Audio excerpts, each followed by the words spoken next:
solo espero que ese debate acalorado que ha habido en la anterior mesa también se reproduzca en esta, porque aquí vamos a hablar de cosas también muy interesantes, sobre todo, lo hablaba antes con María, del bolsillo, ¿no? En fin, bueno, vamos a ver. Bueno, cuando uno hace, no sé si se me oye bien, ¿sí? Cuando uno hace el simple ejercicio de comparar los principales datos económicos de España, desde los años de la crisis a la actualidad, ve claramente que las cosas han mejorado. Les pongo unos ejemplos. En el primer trimestre de 2013, año muy duro de la crisis, se alcanzó una cifra de paro récord, 6.278.000 desempleados. En el primer trimestre de este año se redujo a la mitad, 3.354.000. Así ocurre con todo el tipo de cifras macroeconómicas, las exportaciones, el PIB era del menos 2,9%, ahora es en positivo 2,5%, matriculaciones, etcétera. En fin, bueno, muchas cifras con las que no hay que aburrir, que demuestran objetivamente que la cosa parece que va mejor. Pero bien, de repente, todos los analistas económicos, aquí tenemos hoy a dos, los periódicos, los medios extranjeros, comienzan de un tiempo a esta parte a volver a hablar de esa desaceleración global que quizá los vientos de cola que han favorecido a la economía española dicen que también se están agotando.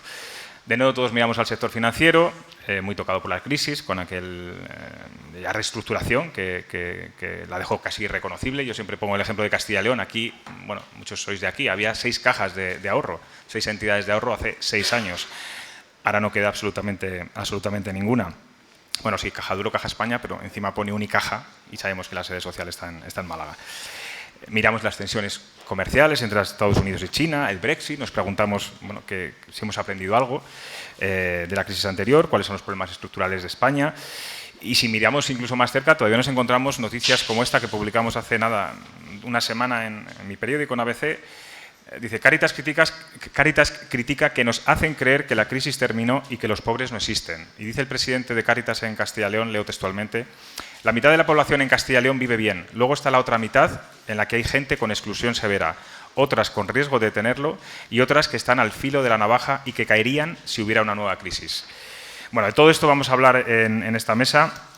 Sobre nuestras cabezas, como siempre, tiene que sobrevolar el espíritu de la transición, los valores de la transición. También abordaremos algunos paralelismos con nuestros invitados de aquella época a la actualidad económica, los pactos de la Moncloa tan importantes que se firmaron tras la crisis del petróleo, donde se reconocieron, como sabrán, bueno, el despido libre, el derecho a asociación sindical, incluso ese movimiento, yo soy parte de él, de emigrantes españoles que volvieron a partir de la muerte de Franco a España.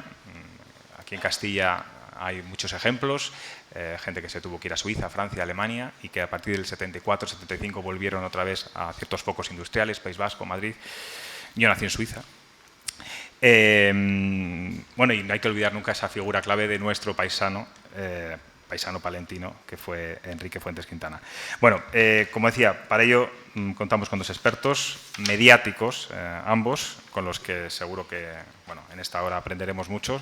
Los dos tienen un currículum, en fin, para mí que soy un hombre de letras, me parecen de otra galaxia.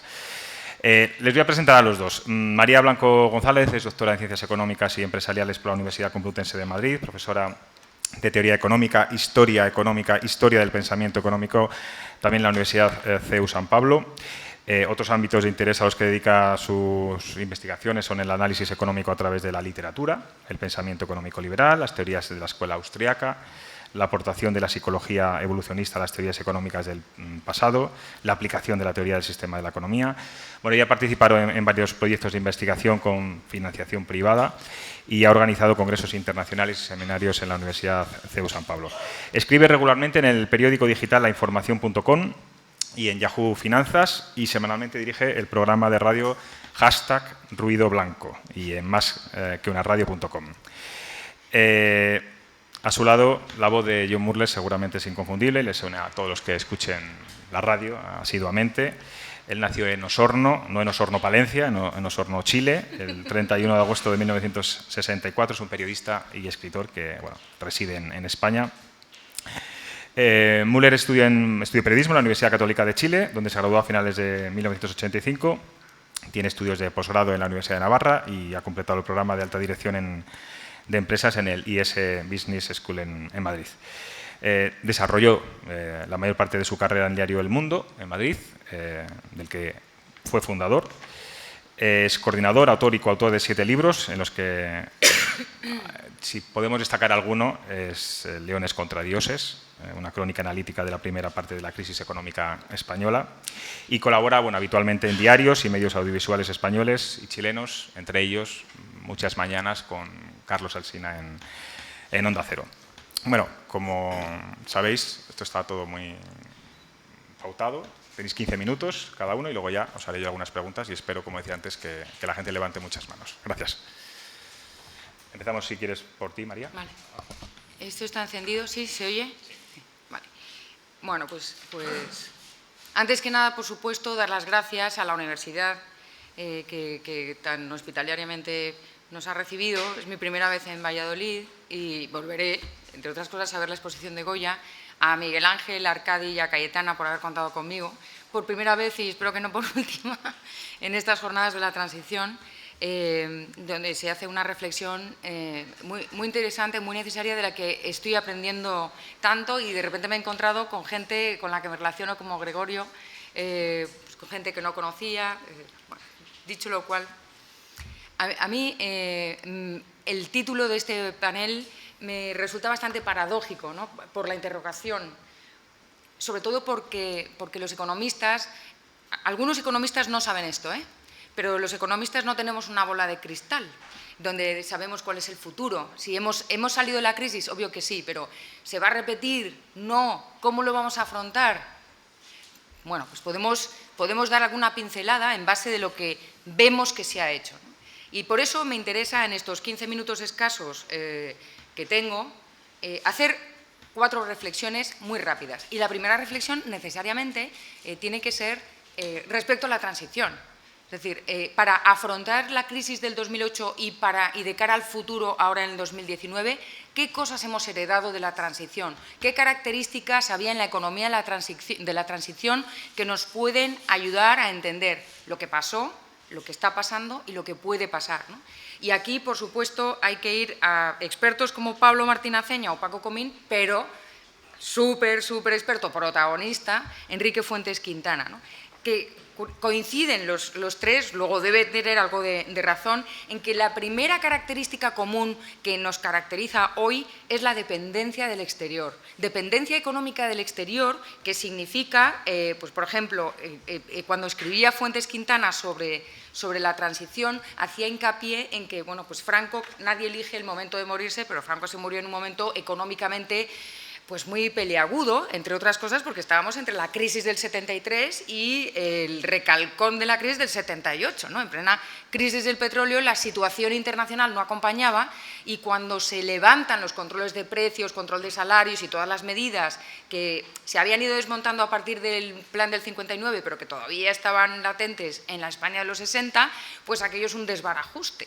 ¿Por qué? Pues porque precisamente dependíamos energéticamente del exterior, dependíamos a la hora, tenemos una economía y teníamos una economía generadora de desempleo y teníamos que mandar a nuestros emigrantes, el exceso de trabajadores, los desempleados tenían que irse fuera a trabajar, y también el turismo, nuestro sector. Pero claro, es un sector que depende de que venga la gente, ¿no? Nosotros no tenemos una demanda interna súper potente que implique que tenemos turismo interno como para abastecernos y salir adelante. Necesitamos que venga la gente. Entonces, si la situación exterior es mala y encima lo que se da es precios del petróleo al alza, pues nosotros en el 75, cuando muere Franco, lo que se encuentran los padres de la transición es una situación económica bastante complicada, ¿no? Y una de las cosas positivas que nos enseñan es la capacidad, y aquí es la frase de Fuentes Quintana, es la economía, ¿no? Hay que centrarse en la economía también. Teníamos una transición política muy importante, pero teníamos una transición económica bastante fastidiosa. Teníamos una transición económica en la que la mentalidad general del español y de los gobernantes se caracterizaba, entre otras cosas, por un rechazo a la competencia brutal. Es decir, en general, voy a exagerar porque soy del sur, pero en general a un español tú le das a elegir entre competir en los mercados y que le arranquen las uñas con pinzas, y elige que le arranquen las uñas. O sea, dice, no, por favor, Estado, gobernantes, gobierno, protégeme. Y esto es así no desde la época de Franco, o sea, desde el 19 perdemos las colonias, se independiza Latinoamérica, las empresas que tenían monopolio allí vuelven y les cuesta muchísimo exportar, decir, bueno, todo lo que no puedo vender ya en el Nuevo Mundo lo voy a exportar. No, no. Sobre todo había muchas empresas, muchas eran catalanas y pidieron ayuda al Estado, ¿no? El recurso al Estado es una constante, en general en todos los ámbitos de nuestra vida, pero en economía también. Y el problema es que cuando esa protección es excesiva o es viciada, es ya como el niño mimado que pide ayuda a mamá viciadamente, no por necesidad, te hace, como pasa con los niños, te hace muy débil. Una empresa que no está dispuesta a exponerse a la competencia, igual que las ideologías que no están dispuestas a exponerse a la luz y que tienen que estar mega protegidas por el Estado, se convierten en algo muy, muy débil, ¿no? Se convierten en empresas muy débiles, que no saben exactamente, no tienen una idea clara de si lo que están vendiendo es lo que el consumidor quiere o no. Esta es básicamente la dependencia exterior, el miedo a la competencia, la economía generadora del desempleo en el lado negativo, y en el lado positivo la importancia de la economía y de un consenso para cuando hay un momento tan terrible poder salir adelante. Y tendría que añadir, de repente en la transición le damos importancia al otro económico, es decir, nos damos cuenta de que pertenecemos a grupos, pertenecemos a Europa, por ejemplo, ¿no? Tenemos que abrir fronteras para que entren bienes, entren y salgan bienes, capitales, trabajadores, etcétera, y que eso es bueno. A mí me parece que esas son las lecciones que podíamos aprender. Como decía, yo creo que sí hemos salido de la crisis, pero el analizar cómo hemos salido de la crisis es importante. ¿Por qué? Pues porque cuando recibes un golpe en la vida, cuando todos tenemos crisis personales, cuando tienes una crisis personal, de cara al futuro eso puede ser bueno o malo. Si has analizado y sabes por qué te ha pasado, tienes las claves de qué podías haber mejorado, etcétera, si viene otra, estás más fuerte, estás más preparado. Pero si lo que haces es mirar a otro lado, hacer como que no pasa nada, etcétera, si viene otra crisis, es como un doble golpe, o sea, es una patada en los bajos en toda regla, ¿no? En la economía pasa igual. Las economías de Europa, los países europeos que han aprendido y se han dado cuenta de cuáles han sido las claves, cuando venga una segunda crisis o una recesión, más o menos pueden saber que tienen que mejorar. Si en España nos dedicamos a decir, no ha pasado nada, no, en realidad es lo que hicimos. O sea, al principio empezamos a negar la crisis como si no, crisis. Recuerdo todos los periodistas diciendo a Zapatero que se llama crisis y el tipo no decía la palabra de ninguna manera, o sea, le retorcías el brazo, no lo decía. Bueno, pues después las medidas que se tomaron no fueron medidas realmente eficientes, fueron medidas muy coyunturales, muy a corto plazo, para callar a la gente, para facilitar el voto. Porque, como ha dicho antes Maite, una frase que me ha parecido maravillosa y es aplicable yo creo que a casi todos. Hay que abandonar el análisis coyuntural exclusivamente. O sea, el corto plazo está muy bien para salir del paso, pero a veces hay que pasar un poco de amargura hoy para poder mejorar en el futuro. El largo plazo es mucho más maduro, la visión a largo plazo es mucho más madura. Yo creo que la visión de la transición era más a largo plazo que a corto plazo y eso fue una ventaja, ¿no? Entonces, creo que las medidas que se tomaron fueron medidas, excepto las que fueron forzadas por la Unión Europea. Por eso yo, que soy súper escéptica en casi todo y euroescéptica en concreto, aplaudo que sea la política monetaria dirigida por la Unión Europea, porque no quiero pensar en devaluaciones competitivas si hubiéramos tenido la peseta en esta crisis del 2008. Afortunadamente teníamos el euro y no podíamos pasarnos un poquito de la raya, con sufrimiento, es verdad, pero bueno, al final creo que fuimos los españoles los que salimos de la crisis y no nuestros políticos, ¿no? ¿Y qué es lo que nos espera en el futuro? ¿Qué es lo que va a pasar con el futuro? Bueno, la verdad es que todos los datos adelantados, que son pues las previsiones que humildemente y con muchas comillas hacemos los economistas, parece que sí viene al menos una situación un poco peor de la que hemos tenido hasta ahora. Es importante la lucha de poder en el comercio internacional entre China y Estados Unidos, porque está afectando, estamos en un mundo globalizado afortunadamente, pero tiene sus cosas malas, entonces, bueno, pues está afectando a todo el comercio internacional. El que se contraiga la demanda internacional no es bueno, ¿no? O sea, no es bueno para todos nosotros. Luego, por otro lado, la situación en Europa es mucho más endeble. Alemania, que siempre ha sido el motor, tiene una situación económica mucho más inestable. Italia está tardando un mundo en salir de la crisis. Es milagroso que sobrevivan con un gobierno donde han pactado la extrema derecha y la extrema izquierda, o la derecha y la izquierda, ¿no? O sea, Pepe Grillo con… En fin. Entonces, yo escribiría una novela, si tuviera el don de la escritura, que no tengo, escribiría un sainete o algo así, ¿no? Pero no es extraño que estén tardando tanto en salir de la crisis. También es verdad que es un país que económicamente parece que ha nacido de pie, porque su banca yo creo que era bastante más… Nosotros tenemos las cajas, es verdad, pero sus bancos estaban muy perjudicados y siempre han conseguido salir adelante sin pedir un rescate. No nos terminamos de explicar por qué, ¿no? No sabemos exactamente por qué, pero han ido saliendo adelante. Entonces, como contrapartida, arrastran una salida de la crisis muy lenta y eso está lastrando la Unión Europea. La Unión Europea tiene cosas buenas, pero una de las cosas malas es que como vamos todos a una, pues si uno se retrasa, nos está reteniendo a todos. Por supuesto, las consecuencias del Brexit no van a ser todas positivas, tampoco van a ser todas negativas, pero puede afectar negativamente. Y yo creo que un tema muy importante, ya que voy a terminar porque estoy viendo que me queda todavía muy poquito, pero yo voy a cumplir, es la transformación digital, que suena como a Klingon, ¿no? O sea, uno no sabe exactamente qué es la transformación digital, pero a mí me lo explicaron, porque soy muy básica, entonces estas cosas complicadas me las tienes que explicar como hacía Jesús al pueblo, ¿no? Con metáforas, con ejemplitos. Bueno, esto es lo del gusano y la mariposa. Es una metamorfosis. La economía ahora es el gusano y la economía después de la transformación digital es la mariposa.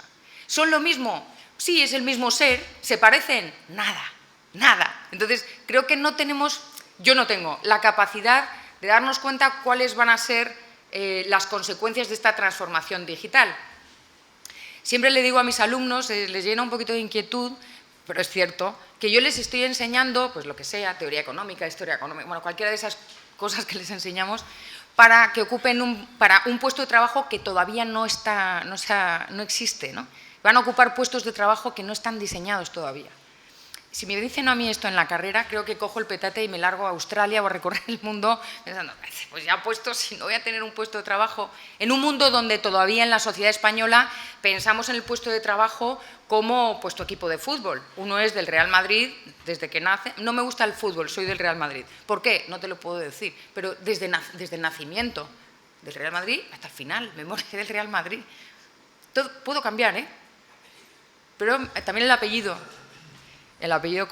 cuenta, es blanco, silla blanca, me decía yo, todo blanco, piel blanca. Bueno, el tema de la transformación digital, más allá de la anécdota, es muy importante porque ya está aquí. No estamos preparándonos. ¿Cómo se prepara uno para lo incierto? Tenemos un filósofo aquí que nos lo puede decir. ¿Qué hace uno? ¿Qué hace uno para prepararse para lo incierto? Pues verlas venir, ¿no? Las metamorfosis no se diseñan desde el gobierno. Y es lo que estamos tristemente acostumbrados a hacer. Queremos diseñar todo desde arriba. El cambio más imprevisible del mundo lo queremos diseñar porque tenemos ese afán de control que es superhumano, pero a veces es muy contraproducente. Que no estoy diciendo que hay que dejar a la buena de Dios todo, sino decir, bueno, vamos a ver qué es lo que va pasando. Por supuesto que el Estado tiene que proteger a los ciudadanos con leyes que se cumplan, que protejan la propiedad privada, el cumplimiento de los contratos, etcétera, etcétera, y que la palabra dada se cumple y tal. Por supuesto que sí, pero lo que no puedes hacer es decir, como Nadia Calviño ha dicho hace 3 días, la inversión pública es imprescindible y nosotros va a ser uno de los ejes de la política del Gobierno va a ser la transformación digital. Suena fenomenal. O sea, como titular, los periodistas que hay aquí seguro que fenomenal. Ahora, desde la economía dices, madre mía, me da terror que sea la política central es la de la transformación digital. Quiere decir que va a ser a visión a corto plazo, se van a poner todas las medallitas del universo, van a tener cogido por aquí a la iniciativa privada y una de las características que en España es secular es que no tenemos capital propio, no somos capaces de generar capital propio para invertir. Es una de las cosas que más rabia me dan del mundo cuando estudio la economía española. Porque no es que no tengamos empresarios, no es que no tengamos capacidad de ahorrar, no es que no tengamos talento económico, es que no se dan las circunstancias, es que no se da el entorno para hacerlo. Y entonces estamos permanentemente necesitando de capital de fuera que venga, el ferrocarril, capital francés. Y así todo, ¿no? Entonces me da muchísimo coraje pensar que el Estado o el Gobierno actual, porque no es el Estado, son los gobernantes de ahora, de cara a esto que está sucediendo ya y que es irreversible, como lo es la transformación de gusano a mariposa, aunque lleve mucho más tiempo del que a lo mejor se dice en los medios de comunicación, ¿no? Pero esta transformación está sucediendo, vayan a ahogar la posibilidad de que se creen capitales nacionales que lideren esta transformación y vayamos a tener que estar otra vez dependiendo del capital extranjero, si abrimos las puertas al capital extranjero o no, etcétera, ¿no? Y bueno, sí. Justamente para terminar, me gustaría destacar dos aspectos que creo que podríamos tener en cuenta considerando la transición, la crisis que hemos vivido, que nos ha costado tanto salir adelante, y la situación actual respecto al futuro que nos espera, ¿no? Primero, no olvidar las lecciones aprendidas de la transición, el no tener pánico moral al individuo. No hay que tener pánico moral al individuo, a la iniciativa individual, al capital individual, al deseo de lucro. No es necesariamente malo. No es necesariamente malo, no hay que tener miedo al otro, a que los mercados se abran, a que intercambiemos. Y finalmente, me gustaría dejar aquí la idea que tal vez es un error demonizar la economía libre. No necesariamente libertad económica significa abuso. A lo mejor permite encontrar, si hay un mayor rango de posibilidades, encontrar la solución más acertada para cada situación. Siempre dentro de un orden, no es a la buena de Dios, sino siempre dentro de un orden y cumpliendo las leyes. Muy bien.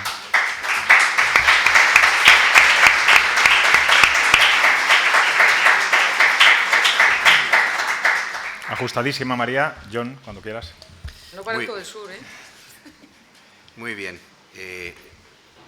Muchas gracias. Gracias por la invitación. Primero, antes que todo, al profesor Quintana, a Arcadia, a Cayetana por invitarme, por haberme brindado la oportunidad de escuchar las enseñanzas de Gregorio Luri y de Juanjo Laborda, por haber conocido a Sofía y a Jaume, que me han parecido personas entrañables. Yo creo que la transición, y hay que referirse algo a la transición, aunque luego hablaremos de la coyuntura, porque por algo el curso va sobre la transición. A mí me parece que la transición fue una respuesta de la sociedad española a una coyuntura determinada, concreta, que se produjo entre el año 75 y el 82, 86, podría ser, que es cuando la entrada en Europa. Una coyuntura que está presidida por unos fenómenos que no son nada halagüeños. María ha contado un poco cuál era la situación en los 70. Yo recuerdo cuando decidí quedarme a vivir en España, que un funcionario de la ONU me dijo, pero dice, ¿por qué te vas a quedar a vivir en España?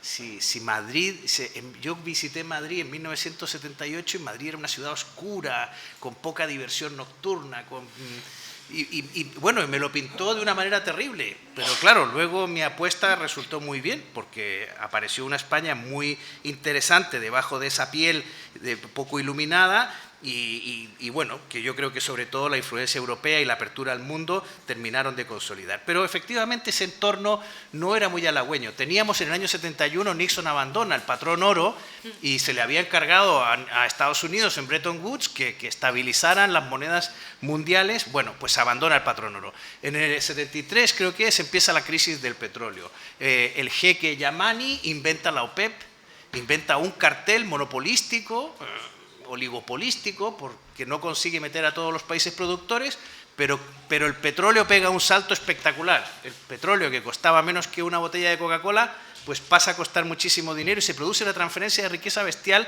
entre los países que no son productores, que son dependientes, y los que sí son productores. Y en tercer punto, simplemente señalar que el entorno general era el de la Guerra Fría. Y esto que estamos celebrando estos días del hombre en la luna es un curioso alineamiento de intereses que se produce en un contexto de enfrentamiento que produce un bien que realmente nos ha permitido... Bueno, el anterior invento o el anterior avance previo a la aparición de Internet y de todo lo que supuso la creación de Internet en términos de digitalización y cambio tecnológico en la economía mundial, el anterior avance que nos había provocado un efecto parecido precisamente fue la conquista de la Luna, de donde salieron pues esos cacharros donde va la crema dental, etcétera. Todos esos, los nuevos materiales que se han usado, los nuevos textiles, todo eso salió de la famosa investigación lunar. Y solo recordar que el computador con el que estos tíos alunizaron hace 50 años un domingo no era más potente que una calculadora científica que se puede comprar en el comercio de la esquina. O sea, hacía 13 operaciones básicas, entre ellas aterrizar la nave en la Luna. Con eso fuimos a la Luna, o sea, con un chicle y un alambre. El contexto era la Guerra Fría y esta no era nada halagüeña en el sentido de que lo que realmente estaba detrás, el mecanismo que estaba detrás era la destrucción mutua asegurada, o sea, la posibilidad de un intercambio nuclear que sigue existiendo hoy, pero no sé por qué nos hemos olvidado, la posibilidad de un intercambio nuclear que acabara con la Tierra. En ese contexto, la sociedad española hace un acto racional de apuesta por la democratización y aprueba una constitución, pero no hay que olvidar que todo el proceso está presidido por el miedo a repetir, a revivir la guerra civil, el miedo a que la Guerra Fría se traslade a este territorio. O sea, de hecho se está hablando que los planes, las revistas españolas, recuerdo una portada de Cambio 16 donde había un hongo atómico en el centro de Madrid, hasta dónde llegaría la destrucción si explotaba una bomba atómica en el centro de Madrid, y se señalaban los blancos de la península que estaban escogidos por los rusos y los blancos que habían escogido los norteamericanos para destruir España en el caso de un intercambio nuclear. Bueno, pues todo esto, en el fondo, lo que hay es miedo, y claro, así nos sale la Constitución que nos sale, porque aunque la Constitución es del 78, si nos fijamos, el ejercicio es rápido. ¿Cómo habría sido la Constitución del 88? Aquí hubiera sido muy distinta a la del 78. Quizás la Constitución del 88 habría sido la Constitución de Fukuyama, habría sido la Constitución del fin de la historia, porque en el 89 cae el muro. O sea, qué miopes somos. En el 78 no vemos que el deterioro del sistema comunista ya es tal que va a producir Chernobyles, que va a... La del 88 habría sido probablemente la de Fukuyama, que yo creo que su libro ya estaba publicado, el del fin de la historia, estaba a punto de aparecer, o esas ideas estaban ahí. Bueno, digamos que la del 90 claramente habría sido una constitución post-muro, pero la del 98, ¿cuál habría sido la del 98? La constitución de Altavista, un navegador que ya no existe, por ejemplo, y la del 2008 habría sido la primera constitución low cost. ¿Y cómo habría sido la constitución de 2018? Y lo digo porque, por ejemplo, hay cuestiones que a mí me parecen resabios de discusiones de esa época entre rojos y azules. Por ejemplo, a mí me parece que la situación constitucional del derecho de propiedad en España, pues si hubiera habido un predominio de ideas liberales, habría estado mejor garantizado. O sea, habría tenido una consideración constitucional mayor y no sería un derecho de segundo orden. Porque tú ves otras constituciones de la época y efectivamente encuentras una mayor protección. O no existiría ese famoso artículo que subordina toda la riqueza del país, que a Pablo Iglesias le gusta tanto, que siempre lo saca. Por algo Pablo Iglesias ahora se ha ido a la Constitución, porque le vale lo que hay allí, las concesiones que se hicieron en esa Constitución. A Pablo Iglesias le vale. O sea, el artículo que subordina la riqueza nacional al poder político, a él le vale. Y a mí me parece que ahí hay cosas en la Constitución, ya sé que está Juanjo Laborde aquí que defendió el punto de vista de los socialdemócratas de la economía de mercado, pero ese debate que teníamos entonces, donde había un sector que decía hay que ceder para que no se vuelva a estallar la guerra civil, para que los rojos no se apoderen de todo y acaben redistribuyendo con los fusiles lo que vamos a redistribuir a través de crear un sistema razonable de imposición o tributario, bueno, pues eso está en esas normas de la Constitución. Y por eso yo digo, hagamos el ejercicio de cómo nos habría quedado una Constitución hecha en 1988 o en 1998. Y digo, ¿por qué? Porque muy pocos años después, cuando entramos en Europa, se produjo un hecho singular, que fue este debate, esta tensión que a mí me parece que es la que factura la Unión Europea moderna entre Margaret Thatcher y Jacques Delors, que es la que genera una de las cosas más virtuosas que ha hecho Europa en los últimos años, que fue el acta única y el mercado único, el reconocimiento de la libertad de movimientos individuales y que coloca a Europa en la modernidad de la globalización, porque aprueban las tres libertades fundamentales de la globalización: la libertad de comercio, la libertad de movimiento de bienes, la libertad de movimiento de personas y la libertad de movimiento de capitales. Estos tres factores van a ser los motores de la globalización que terminará de despegar con la vertiente tecnológica que supone la creación y la implantación de Internet en los años 90.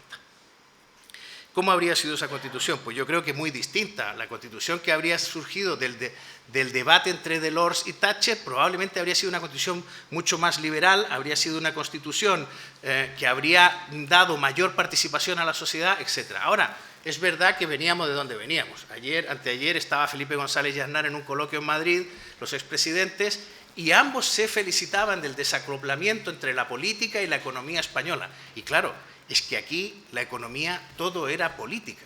Era la política de Franco y del franquismo, pero todo era política, todo era intervencionismo. Y ellos, lo que decía Felipe, decía, lo bueno es que en estos años la política ha dejado de controlar toda la economía. Y aunque esto, a mí que vengo de otro país donde las cosas han sido distintas y mi visión es diferente, me decía, bueno, tampoco es para tanto, porque España no es un país que uno a primera vista diga que es liberal. Sin embargo, desde la perspectiva en que lo estaban diciendo González y Aznar, es cierto, viniendo de un modelo franquista, donde es verdad que estuvo el experimento aperturista del Opus Dei, de los años 59, etcétera, pero cuando llegamos al final del franquismo, la sociedad española, los mercados españoles están tremendamente intervenidos por el poder político, por el Estado. Y eso va cambiando con los gobiernos de la democracia. Y efectivamente la sociedad va ocupando un espacio a través de la economía que la política va cediendo, y en eso nos apoyamos también en la normativa europea. Yo creo que ahí hay cuestiones muy importantes que hay que valorar, acordándonos siempre del punto de partida, ¿no? Decía María que, bueno, yo creo que la globalización benefició grandemente a la economía española. La adopción de los principios, de estos tres principios, libertad de comercio, libertad de movimiento de personas, libertad de capitales, si a un país le ayudó, yo creo que ha sido a España. Nos ha llevado porque apertura al exterior no es lo mismo que dependencia del exterior. O sea, María hablaba de la dependencia del exterior que tenía la economía española, pero lo que hemos visto en estos años es un proceso gradual de apertura al exterior. O sea, abrirnos al exterior no solo significa aceptar determinadas decisiones del mercado exterior respecto de cómo debemos organizar nuestra economía. Ahí yo lo que diría es que España se ha beneficiado enormemente de la globalización. Tenemos una cuestión crítica que ya lo sabe, en nuestra larga historia está reflejado. La posición de España es una posición estratégica, la geoeconomía ahí juega de una manera clave. Estamos en el cruce de dos continentes, pero de varios mundos. Esta era la terminal de la ruta de la seda que ahora China quiere reconstruir desde un punto de vista económico propagandístico. En definitiva, España es un país que solo ya en términos de... España no es un país rico. Esto es un debate que tuve un día con Jesús Maraña. España no es un país rico. O sea, España es un país, si no hay población, que no sería rico. No hay importantes minerales, no hay riquezas, no hay un carbón de gran calidad como el que tenía el Ruhr, etc. España en ese sentido es un país pobre, pero tiene una posición privilegiada. Y es muy importante cuando tú tienes eso, lo que pones dentro de esa posición. Si tú pones buena gente, vas a tener una gran economía. Si tú pones una institucionalidad y unas legislaciones que enriquecen, que fortalecen y que generan dinamismo, vas a tener una economía rica. Porque basta con poner cosas buenas en un buen sitio. Y eso supone una ventaja comparativa respecto de sitios que están peor situados, donde aunque pongan cosas buenas, no van a resultar tan beneficiosas o rentables como ponerlas aquí. Por eso para nosotros de alguna manera es una desgracia este proceso de desglobalización que se está produciendo. El retroceso de la libertad de comercio, de la libertad de movimiento de personas, de la libertad de movimiento de capitales que estamos viendo todos los días, prácticamente tenemos noticias. La mutación que se está produciendo del fenómeno de globalización, porque también aquí hay que estar pendientes de un asunto. Nosotros medimos el comercio de una determinada manera, por las importaciones y exportaciones y por lo que pasa a través de las aduanas. Pero cada vez más hay un comercio en el que tú compras directamente a Pekín o a Alibaba o a quien sea y te llega directamente y en la aduana a veces ni se enteran de que tú has adquirido un bien que de otro modo tenías que comprar a través de un importador. Con lo cual es muy importante también percatarse de en qué medida muchas cosas están cambiando con la globalización. Pero esta desglobalización, que es un retroceso en términos de... Hay gente que dice que solo se ha frenado, otros dicen que simplemente ha cambiado la manera que teníamos de globalizarnos, otros, la globalización ha sido acusada de toda la ola de populismo que hemos vivido en los últimos años. Bueno, yo creo que tenemos que estar muy pendientes de ese fenómeno de desglobalización porque nos puede causar muchísimo daño. Y como ya vimos en el caso de la Constitución, nosotros no somos buenos para adivinar lo que va a ocurrir dentro de 5 años. Sí, porque si hubiéramos sabido lo que iba a pasar dentro de 5 años, la Constitución de 78 hubiera sido muy distinta. Si hubiéramos sabido que se iba a caer el muro de Berlín, que iba a haber Chernobyles, que el Partido Comunista de la Unión Soviética se iba a dividir, que los nacionalismos iban a brotar. Si le hubiéramos hecho caso a Hélène Carrère-Dencos, que creo que en el año 82 vaticinó que la Unión Soviética iba a estallar en miles de nacionalismos, bueno, pues probablemente hubiéramos hecho una Constitución muy distinta. Y aquí me quedo. Es muy interesante también hablar de cuando decían María, la independencia de los bancos centrales. El euro ha sido una bendición para España. Es verdad que hay quienes dicen que no, que podíamos haber crecido más, que los países que se fueron al euro dejaron de crecer. Bueno, el euro ha sido una bendición, ha sido la gran apuesta, una de las pocas veces en que hemos cogido a tiempo el tren de la modernidad, porque aunque nos obligó a salir de la crisis de una manera muy dolorosa, y pagando un precio muy alto, era muchísimo más fácil haber devaluado y haberle transferido a la gente a través de inflación el ajuste y no tener que decírselo directamente a través de una ley laboral, pero de una reforma laboral. Pero, el euro, bueno, lo que ahora está en cuestión es si el euro va a seguir siendo virtuoso, porque lo que sí está cuestionado es la independencia de los bancos centrales. O sea, volvemos a lo que pasó en los 70, la desaparición del patrón oro, la moneda. Esa va a ser la clave del debate dentro de los próximos años. Muchísimas gracias.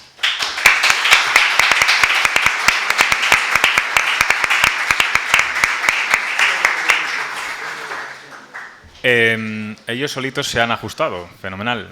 Se nota que no sois políticos, ¿no? Que hay que llamaros la atención de vez en cuando. Muy bien. Yo sí que, como periodista que soy, me quiero ir con un titular. Y bueno, algo ha avanzado María, aunque ella decía que no tenía una bola de cristal.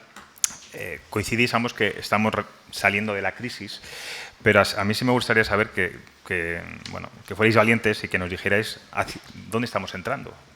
Esta desaceleración económica de la que hemos hablado, de la que se habla, si esto se puede cristalizar en algo y en qué lo vamos a notar. María. Es complicado saberlo porque depende de agentes externos, es decir, depende, y además agentes externos económicos, de las decisiones no económicos, de las decisiones políticas. Esperemos que Trump y que China, por el otro lado, logren entenderse. O sea, ojalá sea un farol. Muchos amigos que son más pro-Trump que yo, que soy cero pro-Trump, me dicen, no, pero a ver, el tipo siempre amaga pero no da, ¿no? Como el microondas, calienta pero no cocina. Ojalá esté calentando y luego realmente no haga lo que está diciendo que va a hacer, ¿no? teniendo en cuenta que se está midiendo con la otra superpotencia, China, que está desacelerando su crecimiento, aunque todavía tiene unas cifras de crecimiento anual altas para lo nuestro, que es como 1,8, y ellos están en 7 con no sé qué, ya no son 2 cifras, ¿no? Entonces, China desacelerando y necesitando demostrar poder. Trump, por el otro lado, también en las mismas. Eso afecta, es malo porque afecta sobre todo a la industria. La industria es generadora de empleo y además tira de otros sectores económicos. Y luego está que nosotros estamos en Europa, estamos en el bloque europeo, y Europa por sí sola se está desinflando, por lo que te he dicho antes, por Alemania y por otros países que están ahí como medio tirando del carro. Y luego hay una tercera cosa que a mí me hace ser no muy optimista, tampoco nos vamos a poner muy pesimistas, ¿no? Pero no muy optimista, y es que en España todavía estamos confundiendo la población y al votante con un lenguaje mentiroso. Es decir, estamos hablando de crecimiento cuando lo que ha habido es que hemos inflado o hemos sostenido la economía con la deuda. Eso no es realmente crecimiento, ¿no? O sea, montar en bici con ruedines no es verdaderamente montar en bici. Bueno, pues no hemos estado creciendo solitos, hemos estado creciendo porque había una deuda del Estado, que es nuestro recurso secular, que ha estado ahí inflando la cosa, ¿no? Entonces, creo que deberíamos ser, como españoles, conscientes de la realidad de nuestra economía y luego ver qué es lo que pasa y prepararnos, no volver a hacer lo que en el 2008, sino llamar a las cosas por su nombre y prepararnos para una posible desaceleración que a nosotros nos va a pasar la factura del desempleo otra vez, porque seguimos teniendo una economía generadora de desempleo, ¿no? John. Bueno, yo creo que hay cuestiones alarmantes, efectivamente, como dice María, la deuda me da la impresión de que lo es. Otra cosa que es muy preocupante, aparte de la desglobalización que he citado, es, básicamente, yo no sé si vamos a ser capaces de de centrarnos en los cambios que vienen, porque es muy apetitoso lo de Trump, las guerras culturales y esto que en España es lo que nos gusta realmente, la chimuchina, pero cuando la hora de ponernos a trabajar realmente tendríamos que centrarnos en otras cosas. Ahora vamos a tener una desaceleración y la clave es si seremos tan idiotas de convertirla en una recesión o conseguiremos eludirla y convertirla en un ciclo normal. Y entonces, para que no nos vayamos tan deprimidos, simplemente dar un par de datos. Yo decía que es importante lo que colocas en un país tan bien situado como España. No nos olvidemos que el eje del poder está cambiando, se está yendo al Océano Pacífico, China, Estados Unidos, la costa oeste de Estados Unidos, América Latina, se van a ver muy beneficiados por ese cambio. Pero pese a eso, el mar Mediterráneo, el control del estrecho, la vinculación con el Atlántico, la vinculación con Iberoamérica, se sigue situando no solo desde el punto de vista geográfico, sino cultural, geoeconómicamente muy bien a España. Y entonces, como lo importante es lo que pongamos, si tenemos buena infraestructura turística, pues tendremos buen turismo. Aznar citaba el otro día en su coloquio con Felipe González que España tiene más fibra óptica que Alemania, Francia y el Reino Unido juntos. O sea, eso es una infraestructura notable. Tenemos una infraestructura de autovías, ociosas algunas de ellas que no las usa nadie, enorme. Tenemos tren de alta velocidad que no vamos a pagar nunca, pero bueno, por lo menos usémoslo para potenciar otras cosas, ¿no? Entonces, yo creo que en esa posición, si ponemos, por ejemplo, energía renovable, que nos permita bajar la famosa factura de dependencia energética que tenemos, bueno, pues eso puede terminar siendo una revolución económica en este país. Y luego yo creo que hay partes del Estado, partes del país que están pensando cosas bien. Lo que pasa es que no terminamos de comunicárnoslas. En el País Vasco se está hablando de la industria 4.0 con muchísima intensidad. Y se habla de mecatrónica, de robotización, etc. O sea, los empresarios vascos, que tienen una manera de ser muy parecida a la que tienen los empresarios alemanes, en la que aparentemente a los sindicatos les contenta mucho estar en los directorios de las empresas, pero no saben que realmente los que tienen la sartén por el mango son los capitanes de industria, que esa es la clave de la economía alemana. Pero claro, nosotros ese modelo realmente no lo terminaríamos de aceptar si tuviéramos que verlo aplicado en nuestro país, porque somos de un natural revoltosos. Entonces, ahí se ha generado un entorno en el que este debate de la industria 4.0 está siendo muy fructífero y muy productivo, porque no solo guarda relación con la integración de robots y de nuevos sensores dentro de tu dispositivo de producción que te permiten tomar decisiones muy rápidas y cambiar modelos de producción, etcétera, para orientarte a satisfacer al cliente de otra manera, mejor. Bueno, pues ahí se está generando un caldo de cultivo que otras zonas del país podrían imitar. A mí me pasó visitando hace poco Almería un enorme ganas de emprendimiento, de mejora, la industria de las algas en Almería. Qué interesante cómo se está avanzando en eso. Pero quizás yo creo que a los de Almería les faltaría reunirse con los vascos para hablar un poco de qué es la industria 4.0. Intercambiar puntos de vista y ver, bueno, desgraciadamente en este país no hacemos estas cosas que parecen tan obvias, que es hablar entre nosotros mismos y contarnos nuestras experiencias, ¿no? Pero bueno, yo creo que hay elementos que me hacen ser muy optimista respecto del futuro de la economía española, y si mantenemos esa apertura al exterior, inevitablemente vamos a seguir al ritmo del mundo, vamos a seguir acoplados al planeta. Muy breve, antes de pasar a las preguntas del público. Hablabas antes, María, de la fortaleza, ¿no? Del también estar preparado para lo que venga. ¿Quién consideráis que está más preparado? ¿Quién ha aprendido más de esta crisis? ¿La sociedad civil, los gobiernos, la banca, las empresas? No sé, entiendo que la sociedad civil siempre en fin, es más débil, ¿no? Pero... Hombre, a ver, yo creo que tal vez la sociedad civil, y te voy a decir por qué, pero no lo sé, o sea, me cuesta mucho responder a esa pregunta. Tal vez la sociedad civil porque al final, observando los datos, los primeros que han reducido la deuda, los primeros que han podido ajustar la deuda es la deuda privada. O sea, las familias han tenido que acomodar a los hijos en paro, las pensiones han tenido que servir de sustituto del Estado porque la deuda no daba para más. Es decir, la sociedad civil ha tenido que ajustarse. Por eso he dicho que la crisis del 2008, si la ha superado alguien, no han sido las políticas económicas o no necesariamente, sino la sociedad civil, la gente. Lo hemos pasado mal y lo ha pasado mal un sector de la sociedad bastante débil y lo hemos aguantado a pulmón, como quien dice, ¿no? Entonces, si observas cómo se ha ajustado de rápido y, por supuesto, primero la deuda privada respecto a la deuda pública, yo tengo la esperanza de que los ciudadanos hayamos aprendido que igual un gobierno que se endeuda, igual que una familia que se endeuda, es más difícil que pueda mostrar fortaleza frente a una desaceleración. Pero no estoy segura. ¿Alguna pregunta al público? Eduardo Carazo, que es el primero que ha levantado la mano.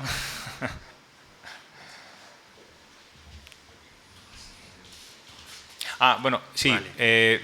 Vamos a hacer 3 preguntas. Ella, por ejemplo, y el chico que está allí sentado con gafas. Yo creo que con 3 preguntas Luis, nos vamos de tiempo. Luis. Vale. Eduardo.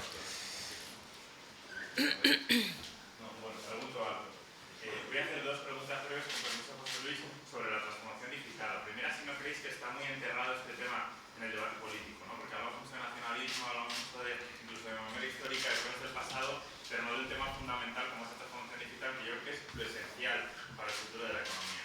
Y lo segundo, decías, María, que es un tema muy cierto porque no podemos predecir el futuro. Yo oí hace unos años al exrector de la Universidad de Valladolid que decía, le preguntaban por los empleos del futuro y decía, bueno, pues es imposible, y ponía ejemplo Blade Runner, que preveía cómo iba a ser el mundo en el 2019 y decía, los coches vuelan y para hablar por teléfono te bajas del coche y hablas en una cabina telefónica, ¿no? Y los coches no vuelan y tenemos teléfonos móviles. Bueno, a pesar de esa incertidumbre, la pregunta es, ¿qué creéis, si hubiera un buen presidente del gobierno en España, qué diríais que tendría que hacer para la transformación digital, ¿no? ¿Alguna medida, alguna reforma que creéis que es imprescindible para resolver eso? María o John, si quieres empezar. ¿Contestamos ya? ¿Contestamos ya? Bueno, vale, sí. Vale. No sabía yo este método. Estabas tú. Bueno, antes hablaba María sobre el lenguaje tramposo de los españoles a la hora de hablar de... De todos. Sí. Bueno, en mi caso concreto, la pregunta que quería hacer era que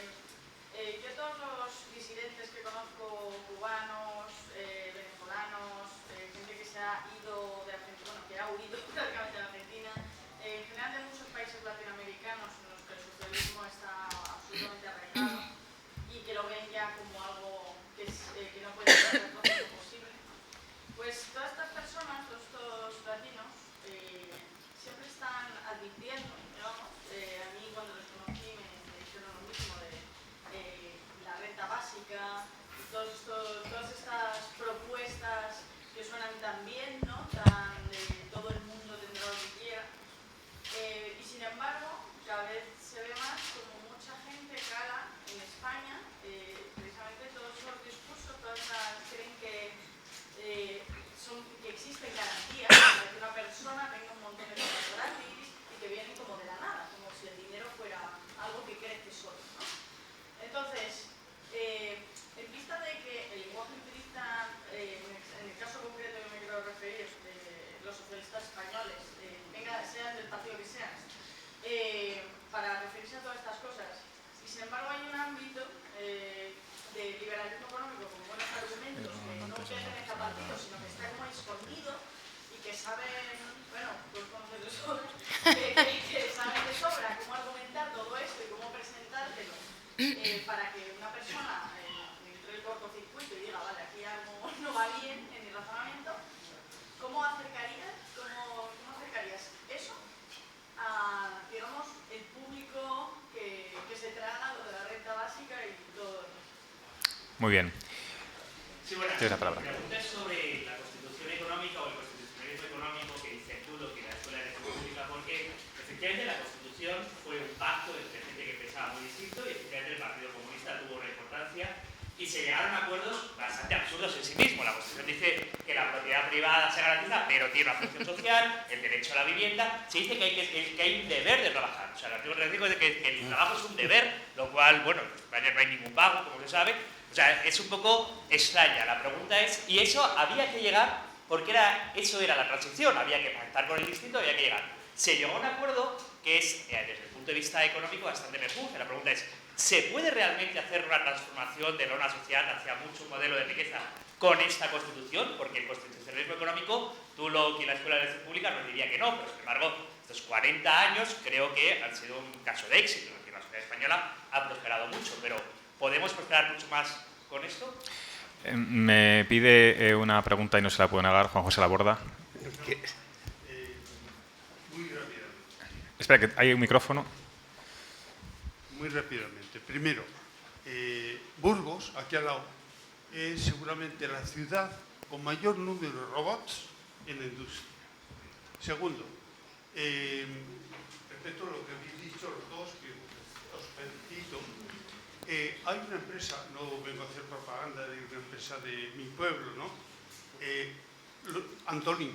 Sí. Antolín, en el año 82, cuando íbamos a entrar en el mercado común, vendieron su empresa que fabricaba rótulas y entonces decidieron meterse en un sector donde no había mucha competencia, pero trabajando con precios internacionales.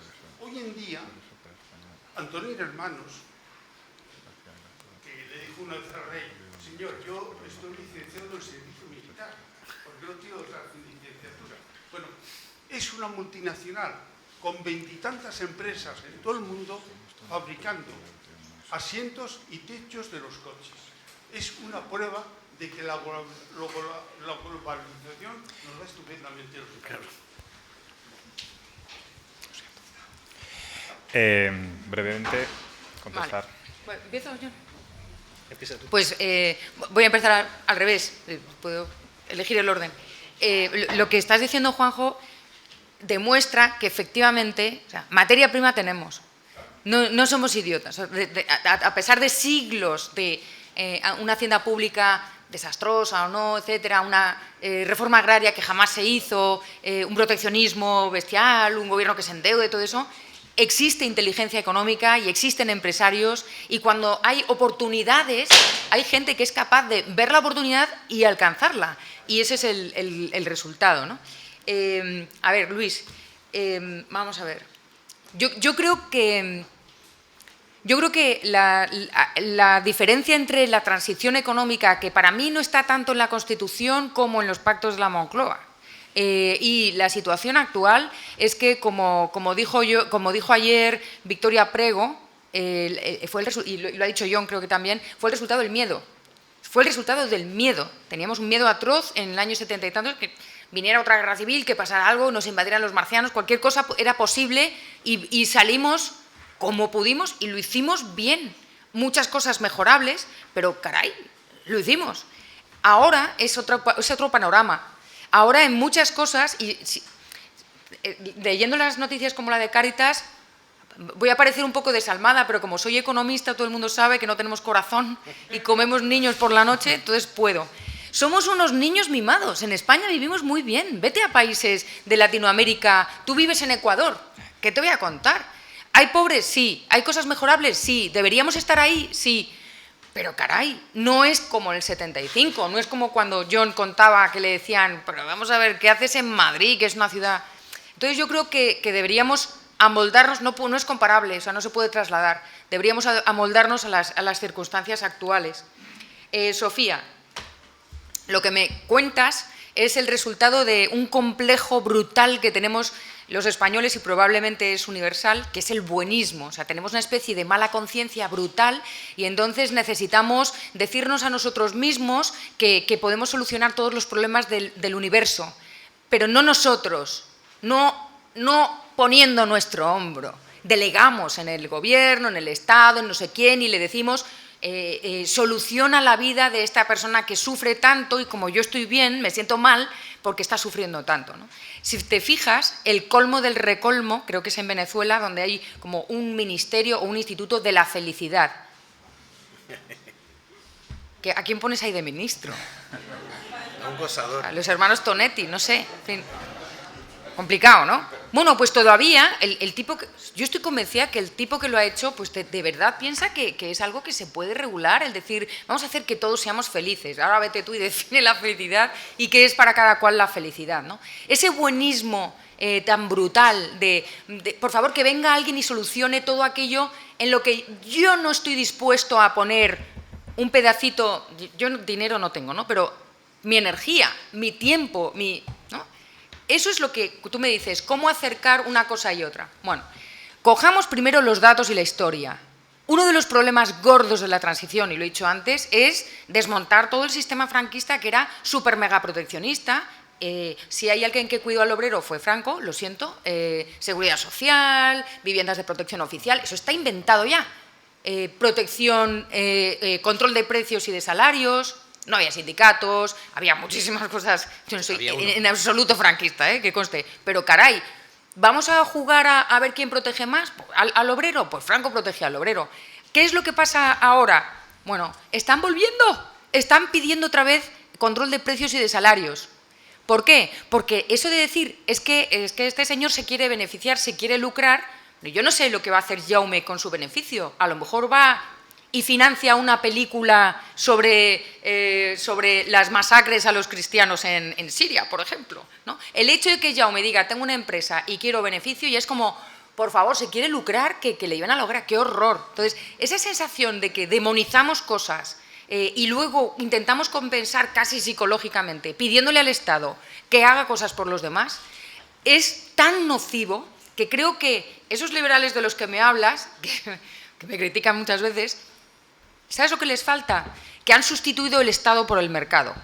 Entonces, mientras que unos dicen deleguemos en el Estado, ellos dicen deleguemos en el mercado, sin entender que el mercado eres tú.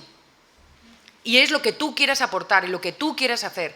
Y como dice Nassim Taleb, mientras no te juegues la piel en aquellos ideales y tal, no sé qué, a mí no me vales para nada. Seas liberal, libertario, mega guay, gurú, me da igual, ¿no? Entonces yo creo que ese es el punto. Ya has terminado, ¿verdad? Vale, John. A ver, rápidamente, yo creo que ahí ha surgido en el comentario de Juan José Laborda una cuestión que me interesa mucho destacar. La educación está muy bien, y esto que dicen los chicos de Harvard, Garicano y los demás, de que hay que invertir en educación porque esto te garantiza mejores remuneraciones y tal, esto es cierto. Ahora, ningún otro país invirtió más en educación que la Unión Soviética, y el resultado es que su crecimiento económico no era brillante. ¿Por qué? Porque está muy bien educarse, está muy bien tener educación, pero también hay que saber qué hacer con ella. Y una de las cosas que demuestra que esto es un elemento que tiene que ser abordado con el máximo sentido común, es lo que está pasando con la clase empresarial española. Tú has citado el caso de Antolín, pero está el caso de Riveras, de los Riveras, por ejemplo, padre chatarrero y los hijos tienen un avión cada vez más grande. Yo es que conozco al piloto de uno de sus aviones, cada vez el avión es más grande porque antes iban a Brasil, pero ahora tienen que ir a Japón, a China, a hablar con los japoneses, etcétera. O citar a Ormazábal, que le entrevisté hace poco en el periódico, que es el dueño de Velatia, cuyo padre también era un técnico mecánico, y bueno, y él en cambio es doctor en economía, máster en no sé qué. O el señor de Callahan, de los zapatos, que promociona el programa de Carlos Alsina por la mañana, que nos invita un día a cenar, y yo le pregunto, ¿y usted qué formación tiene? Y dice, no, yo nada, o sea, soy de aquí del pueblo, y esta fábrica pues la montamos con mi familia. Y hablo con los hijos, y los hijos, bueno, uno está casado con la hija de un senador norteamericano, y son doctores en economía, han estudiado en Harvard, etcétera. Bueno, es muy curioso lo que está pasando, y esa familia cenan juntos. O sea, es muy curioso lo que ha hecho, lo que ha pasado en la sociedad española y los cortes que se ven. John, me dice el controlador aéreo que nos vamos, ¿no? no, Bueno, me ocupo yo todo el tiempo, cierro con dos cuestiones. Reforma constitucional. Qué pena que no hayamos reformado más la Constitución. El otro día Nari y González recordaban que en España las constituciones no se reforman, que simplemente son abolidas y sustituidas por otra. Hay que reformar y para vivir más nuestras constituciones. Tercero, alguien preguntó por la transformación digital. Sí. No, Rocío preguntó una cosa. La pregunta clave es, ¿por qué no, Sofía, perdón, ¿por qué nos van a pagar?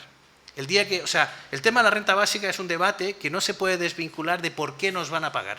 ¿Por qué nos van a pagar en el futuro? Porque es que la transformación tecnológica que se va a producir es tan radical que la economía y las bases de la economía van a cambiar, como han estado cambiando cuando hemos estado con tipo de interés negativo. Y la transformación digital, bueno, pues los dos expresidentes dijeron el otro día que los datos son de las personas. Yo había oído que el dato es para el que se lo trabaja, que era como la tierra para el que se lo trabaja, que es lo que dice Google y lo que dice el Facebook, pero bueno, los datos son de las personas.